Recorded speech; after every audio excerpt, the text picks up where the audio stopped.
Kembali lagi dengan saya Tri Muhartini yang akan memandu pelatihan Policy Brief kita hari ini, pertemuan terakhir, masih dengan pemateri yang sama, yaitu Ibu Sita Listia Dewi. Hari ini kita akan mempelajari kembali penyusunan Policy Brief, namun tepatnya kita akan masuk pada bagian underlying factor dan penyusunan opsi ataupun rekomendasi kebijakan. Sebelum kita memulai pertemuan hari ini, saya mencoba untuk mereview kembali pertemuan kita kemarin, yang dimana kita sudah membahas tentang siklus kebijakan, di mana policy brief ini dapat disusun berdasarkan berbagai macam siklus kebijakan yang sudah ada, dimulai dari agenda setting, policy formulation, lalu implementation, lalu evaluasi, hingga eliminasi maupun policy change. Dan untuk hari ini, sebelum kita memulai juga, kita akan mereview kembali dulu tugas yang sudah Bapak Ibu kerjakan sekalian. Untuk itu saya akan mencoba share screen dengan desktop saya sendiri. Nanti saya persilakan tidak hanya dari pemateri saja yang dapat memberikan masukan dari tugas yang sudah dikerjakan oleh peserta, tetapi juga dapat direview bersama oleh peserta sendiri. Oke, pertama kita mulai dari tugas yang sudah dikerjakan oleh Ibu Osi. Halo, saya coba untuk menyambungkan dulu ke Ibu Osi. Ya. Ya, halo, selamat pagi Ibu Osi. Selamat pagi. Ya, kita hari ini akan mendiskusikan tugas yang Ibu sudah kerjakan lebih dulu ya, Bu. Ya. Baik, mungkin Ibu Osi bisa sedikit menjelaskan tentang tugas yang sudah dikerjakan? Kalau dari saya mencoba sekilas saja, isu yang akan saya munculkan lebih pada membuat frame berpikir bahwa gangguan jiwa itu angkanya tidak, kasusnya tidak tampak, tapi dampak pada sektor ekonomi dan berdampak pada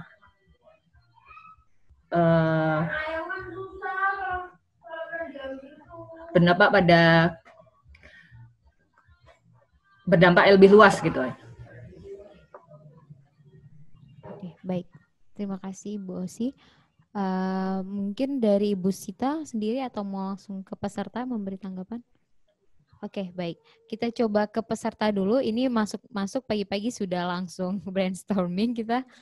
Oke, silakan kepada peserta jika ada yang ingin ditanggapi mengenai hasil yang sudah Ibu Osi coba kerjakan untuk bagian pertama mengenai problem statement ini. Saya persilakan langsung mengklik unmute-nya jika ada masukan dari tugas yang sudah Ibu Osi kerjakan. Kalau tidak ada yang bersedia, saya akan coba hubungi satu persatu. Dimulai dari paling bawah, mungkin dari Ibu Yanike Herawati. Mohon bantuan untuk diklik unmute-nya. Ya, selamat pagi Mbak Tri. Selamat pagi Ibu Yanika. Ya, silakan Ibu, ini dari tugasnya Ibu Osi, kami persilakan untuk memberikan masukan. Apakah ada sesuatu yang harus mungkin lebih dikembangkan kembali atau ditambahkan atau dikurangkan, seperti itu. Dari minggu lalu yang sudah kita pelajari bersama. Mbak, saya nggak bisa ngelihat semuanya, Mbak. Ini sudah bagian semuanya, Ibu. Ya. Jadi ini semacam dua paragraf statement yang menguatkan pentingnya memperhatikan gangguan jiwa karena dampaknya meluas begitu, Bu. Ya.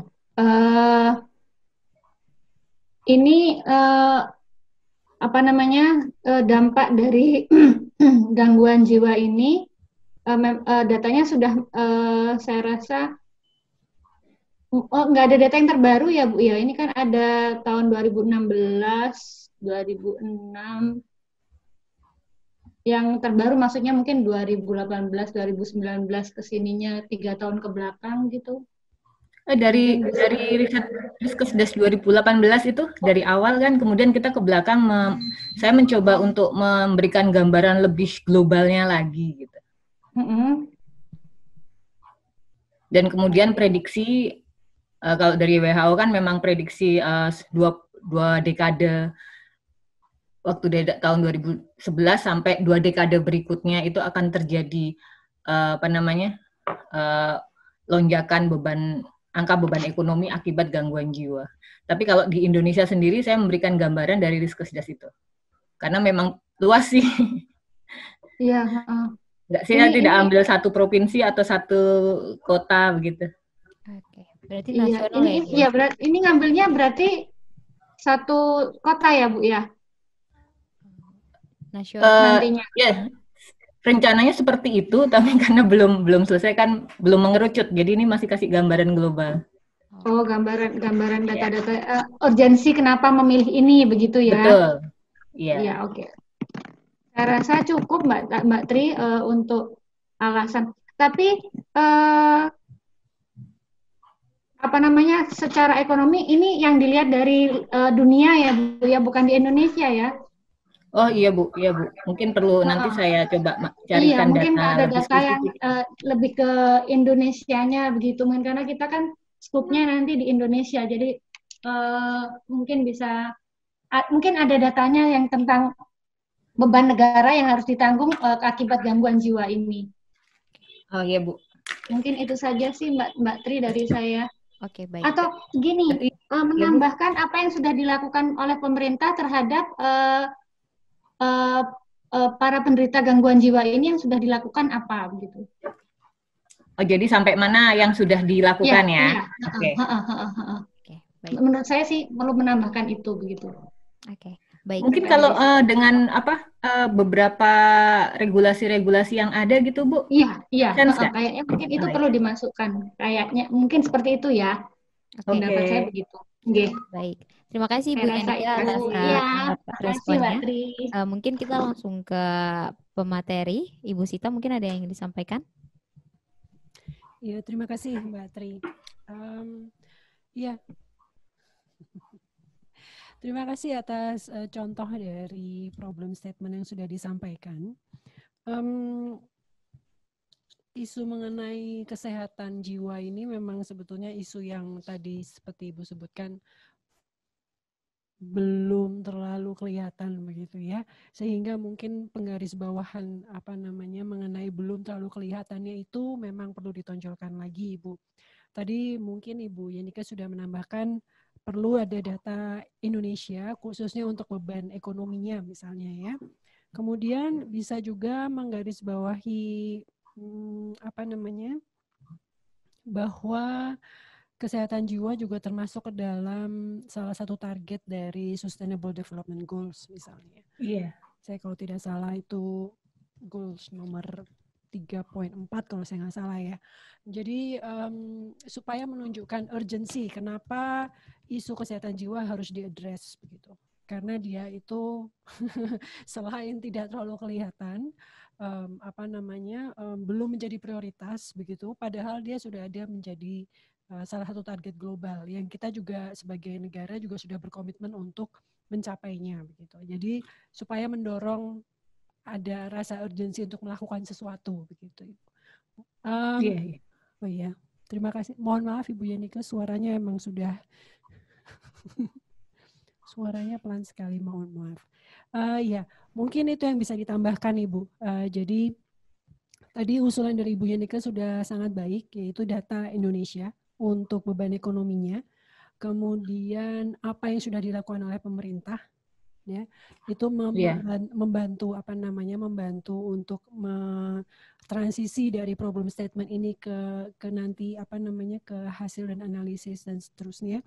Tetapi untuk menunjukkan urgensinya tadi, selain data beban ekonomi Indonesia, juga bahwa ini adalah salah satu komitmen yang sudah dibuat oleh pemerintah. Jadi memang harus diadres segera. Terima kasih. Baik, terima kasih. Bertanya kah? Mbak Ya. Ya boleh. Silakan Ibu dengan Ibu Nuning Tias kalau tidak salah. Betul. Saya hendak bertanya dengan pembicara Bu Sita.